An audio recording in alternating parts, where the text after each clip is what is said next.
Sa isang liblib na lugar sa Silab Amlan, matatagpuan ang isang napakagandang tanawin. Hindi mo akalain na dito mo makikita ang isang nilalang na hindi natin na madalas nakikita. Ang nilalang na ito ay tinatawag na Migo Riders. Angaway. Sa sobra na mong kalagan na saag na noon may sa Silab Amlan. Angaway, marag maipit yung tani ba?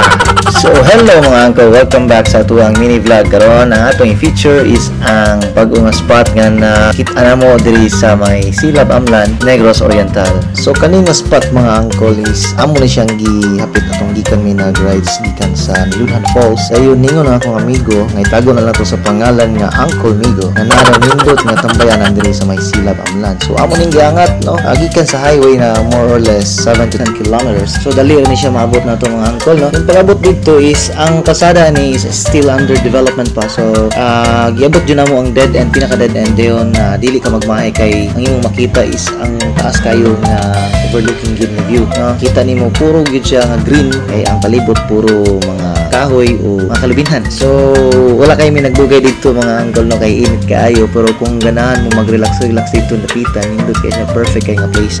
Sa mo tong adto ka dito sayo pa sa buntag or kanang padulong na sunset. Kung ganahan ka maghinok-tok dito, magmuna ka sa imong mga kagahapon, nindot kay dito lugar mga uncle. So maora to kung ganahan mo bisita, makita ni siya nga lugar dito sa may Silab Amlan. Crossing na siya before pa lang maabot sa municipal hall sa Amlan. So maora to atong pinaka short vlog. Amping mo kanunay ug see you sa next nga video mga uncle.